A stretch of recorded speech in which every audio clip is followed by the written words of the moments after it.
You know, the ramparts are looking nice on this one, so I think we should keep her around. So earth magic kind of being like molding magic, so you can make golems that have different faces and shit. Is that kind of like the vibe we're going for? Oh, so he's gonna eliminate the person who saw her. No loose ends. So we used that newfound earth manipulation magic to make a fake mom.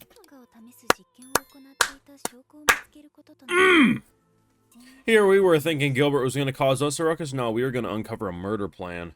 And he wanted to see if Noah would uncover this before the time of the assassination. If not, he would live either way.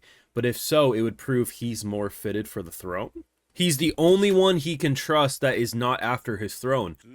Ooh! We're fucking rising up. This has to be the final test.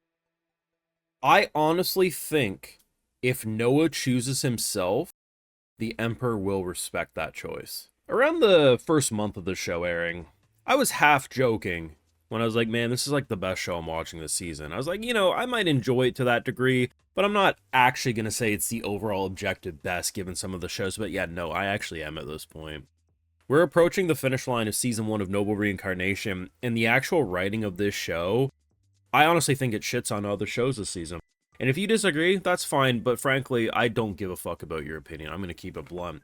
What they did in episode 9 of Noble Reincarnation is the type of plot twists and developments that you just don't see because it's all based around politics. And politics is too boring for some people. Keep the politics out of the show, even though people don't understand that everything's political at the end of the day. The fact that the interpersonal politics of the women in terms of how the hierarchy works for being risen up in terms of the emperor's wives and concubines and the like, to the power struggle of who's going to be the next emperor, the next ruler of this land when he dies. And I think the fact that he even recognizes, I've been on the throne for a very long time, and at the end of the day, some people are going to get antsy. They're going to want this sooner than later. I like to make the joke about how, you know, when Queen Elizabeth died and the king of the king finally was the king, I like to believe he also was thinking about, you know, I may love my sister, but at the end of the day, I want that throne for myself before I die. And the interesting thing about what happened by the end of this episode is something you normally wouldn't see. I really thought he was just going to promote Noah. And yeah, there would have been risks with that because of Noah's age. And that's something they even touch upon in the show, that people wouldn't listen to someone his age despite the talents he possesses. So he has been promoted so heavy. Noah is now in control of who is going to be emperor when he kicks the bucket. This has so many implications going forward. And I think there's a lot to discuss, but I don't know where he's going to land when it's all said and done. But you know what to do. If you got this far in the video, make sure you drop a like, share your support, subscribe, ring that bell, and Patreon can catch my full live reactions to all these episodes and more, which does help on the channel, so do consider supporting if you enjoy my work. I honestly think it's a coin toss whether he picks himself or not. There is an equal argument to be made that if Noah came to his dad and says, I choose myself, he would turn him down or accept it. The reason I think there's an equal chance to him turning him down, despite him proving time and time again Noah is his favorite son, and that's not even me just like making a joke, like objectively Noah is his favorite son.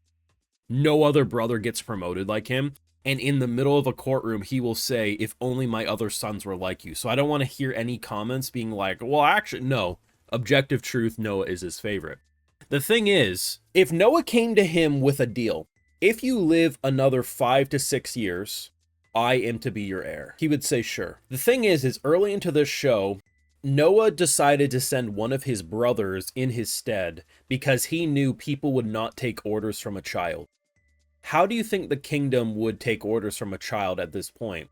Now, I do think the story would be interesting because there would be a lot of political uprisings, a lot of potentially trying to manipulate a child, but he has made a pretty good name for himself. But at the end of the day, that age is an issue. So in doing so, he most likely will pick his favorite brother. I forget his name, to be honest, but the one he's always hanging around with. That's probably who he's going to end up picking. The one who was probably also going to die had they drank the poison very soon. I'm not saying Noah's the only son, the only person in the king's inner circle that has his best interest at heart, but I am saying he has the king's best interest the most at heart. And I think, who do you want to be your future heir? You want it to be the person who has no desire to be on the throne until necessary. And that is Noah. Noah is the one son who wants to keep his dad alive as long as possible. to the degree that he does. Will he pick himself? I think when it's all said and done, no. I think he's going to choose the brother he can trust, and I think the king will probably accept it. But because here's the thing. If you make a stipulation, okay, in 6 years, I get to be king if you die. However, if you die before then, my brother. Like, I guess you could do the thing. In a lot of these medieval shows, someone becomes king or queen, but they can't before they come of age. So in doing so, the mother regent or whatever they call it, like Game of Thrones love to do that, like when Joffrey and shit were not of age. Like, that's how it's supposed to be. The queen mother's supposed to be the one who does it if the king dies. So I guess in theory, this is a possibility as well. Noah is the future king, but until he comes of age, his brother is king in his stead.